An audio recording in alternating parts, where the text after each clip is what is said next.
put people in these chief diversity and inclusive officers. Got it, cool. And then you're sitting up here, like you said, throwing money around. Got it, cool. But then you hear what is really said, what is really thought of us. There isn't enough talented folks. Oh yeah, nigga. Okay. Yeah, you know? That's why you got me fucked up. Cause you play. I'm gonna let you talk about it. Okay. You done pissed me off. So I mean, it is this thing. Like, okay, so you're doing these things for show, but that's how you actually feel. Right. Correct. And I'm tired. Motherfucking tired. Okay. Sick of y'all. It's got to be better. There has to be a better way. So I am hoping that throughout the fact that everyone is feeling compassion fatigue all at once now, maybe this will be the change, because maybe we have more parties that are actually engaged. Maybe somewhere something will change little by little, bit by bit. I think that's the only other thing that we have to lay our hat on is hope. Yeah. That's the only thing. Out, because history, like we said, it has repeated itself, and it's always going to repeat itself, just from like the simple fact that you have a 9-year-old spewing this stuff and he believes it. So it's not like it's going to die off. Like my thought was as a kid, like, oh, once the old people die off, it's going to go away. A lot of people still had that thought process. They had that thought process. They're like, we got to wait for some people to die. Well, the wrong people are dying, because we just lost RBG. So correct. The wrong people keep dying. And the other niggas are still kicking.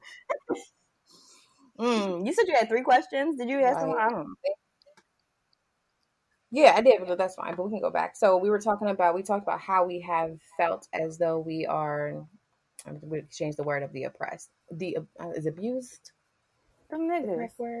Dumb niggas. Tired. How we were tired, you know? Yeah.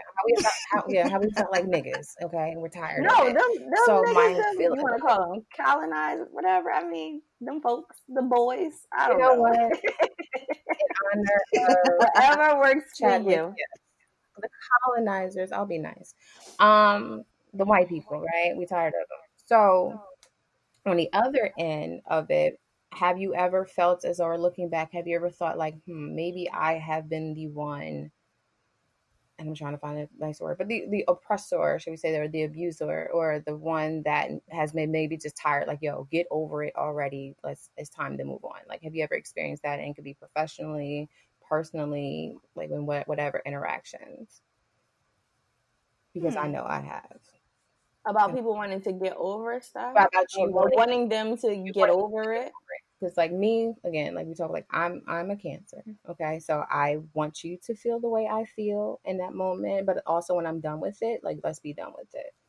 That kind of thing. Like, move on already. I'm done being mad, so you should be done being mad too, kind of thing.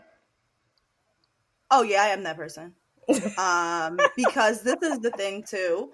I don't know that I do it as much at work, because I don't act like we're not like real life friends. Like, I don't care about you guys. I think I talked about that before. So you don't have the ability to keep me in this state of like mad or upset. Mm-hmm. But in personal relationships, sometimes I feel like things happen and I just really don't know why we're mad anymore. Like, you said what you have to say. I said what I have to say.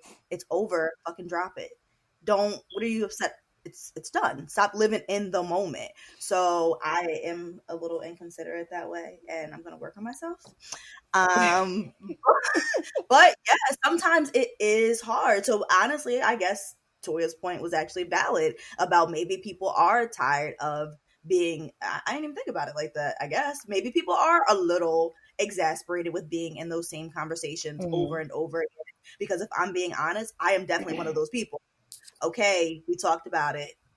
What else? What do you want from me? Yeah. And I also am very much so like, look, either you're going to get over it, or then what do you want to do? Because I'm not going to keep talking about it. So you will be talking to yourself. Mm-hmm. And maybe that's not the right way to be. No, it's not. Y'all are selfish hussies. What the hell? I give you some. What kind of response is that? No, you can't do it. Like, if you offend someone, you don't have to necessarily feel how they feel. You're not going to feel how they feel. Otherwise, you would have tried your damnedest not to offend them in the first place. But it happens. We inadvertently offend folks. And it's just like, oh, shit.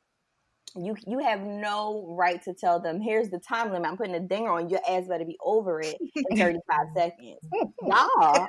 They don't be 35 seconds. Y'all don't be time. God, because I do not like this. Lady. What the it's my toxic trait. I'm sorry. I know it. And you can't do that. You can't. You have to give people the space, because as you give them the space to go through their emotions and come out on the other side however you want, you are giving them choice. And that is one thing that, if we're going to pull it on back and talk about what we do know we have from God, is free will. We got that. Stop giving. You don't want to give away your choice to anything. You hate when people take away your choice. You got to get that person to say, all right, I'm going to forgive and I'm going to see her side, or I'm going to have an attitude for a little while and continue in this relationship, or fuck this, I'm out. Like, you got to do it. But that's the thing.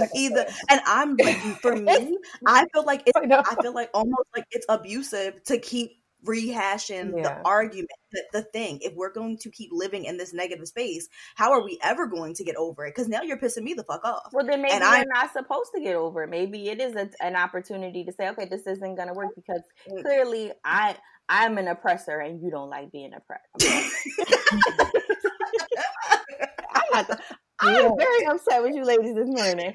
Okay. I have been on both ends. I wasn't always, I don't like toxic. I wasn't always this, we'll use the word. We'll use the sound, I don't like toxic, okay? So I was definitely let's talk about it. No, like, we need to get through this. Let's, like, I was definitely that dramatic. Like, no, right now, I don't want you to get, like, give you time or nothing like that. And then it was like, on the opposite end, like, I ain't gonna keep begging you. So how about this? I'm gonna be quiet. And then I'm gonna come back. So I've been on both ends of it. I don't know how to find a balance. I talk to God all the time, and he must not be like, you ain't ready yet. And I'm like, cool, I'm gonna stay here. And you want me to move, I'll move. I tried. Honestly, I have tried to care. I have been called an ice queen these days, and you know what? It's fitting to be winter. So when I get my Elsa on, ooh, okay, Elsa, right? When I get my Elsa on, know that I really have tried, and then I just get to my limit where it's just like, you know what? In the words of CeeLo Green, fuck you. Oh, wow. Well, I put a heart emoji at the end of it, and LOL. Period.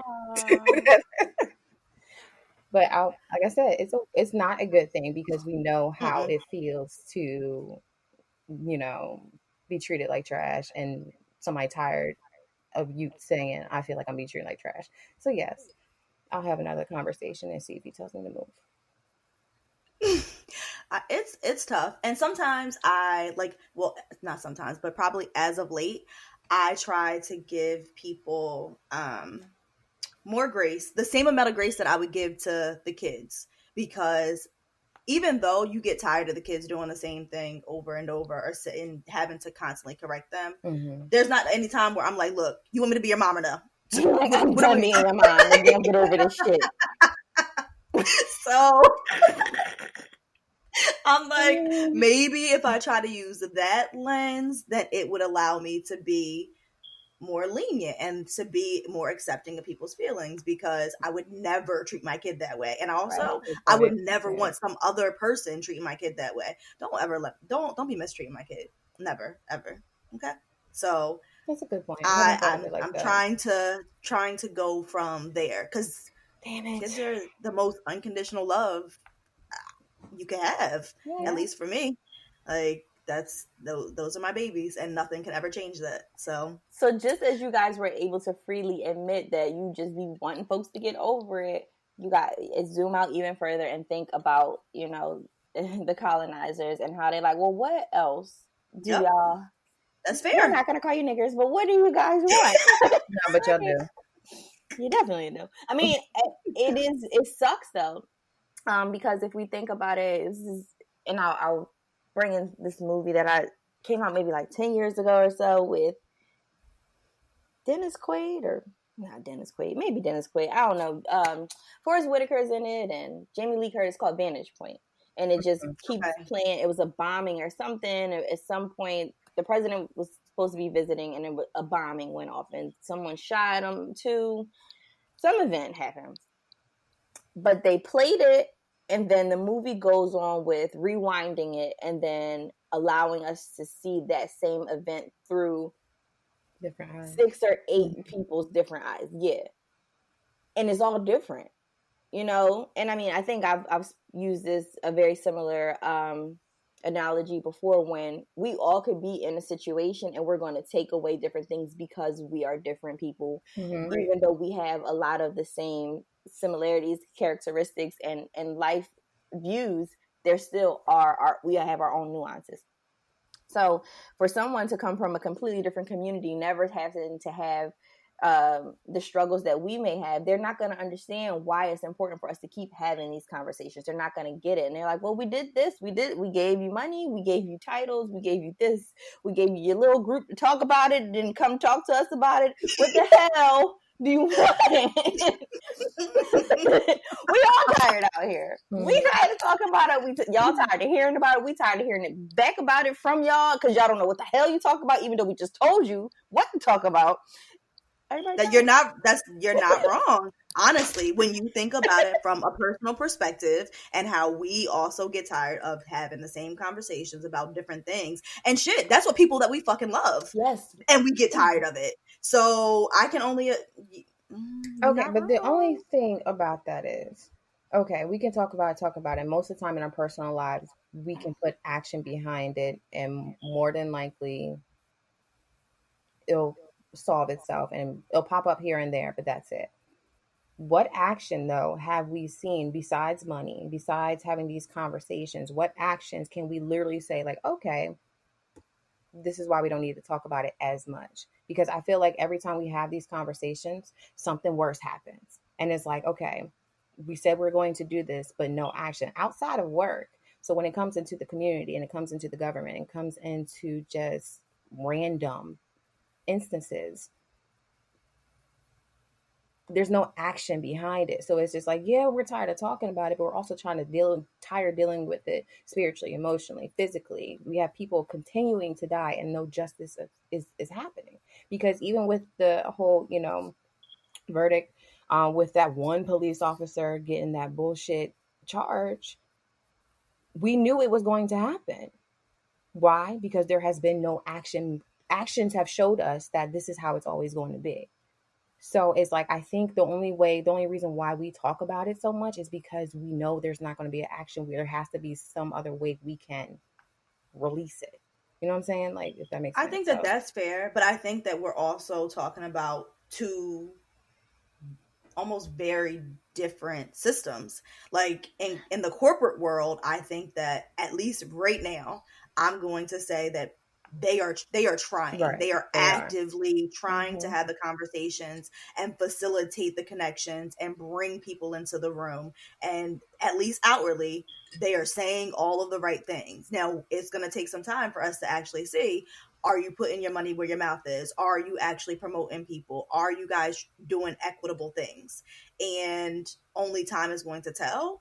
Trying to undo the criminal justice system, which is where we're seeing the most egregious acts. That's a completely different beast. And really, we haven't infiltrated it enough to be able, because it's not about compassion fatigue there. It's about actually having action.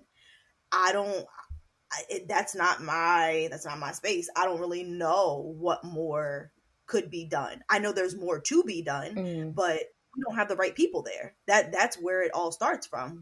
They're not doing anything to ensure that we have the right people. They're not making sure that the officers who are patrolling these neighborhoods are patrolling neighborhoods in which they live. But that would be a simple thing, and that's not even happening. I think we just, when you look at the Senate, it's a bunch of old white men. That's it. It's a bunch of old white men. There's not enough AOCs there. There's not enough even RBG. The world is fucking sad because we just lost one of a kind. We don't even know what's about to happen. So I think it's not even about the compassion fatigue. It's more about undoing the very thread of this fucking country. There's no way to undo it. It's going to be there. There's a way to change it. I mean, and that goes into being an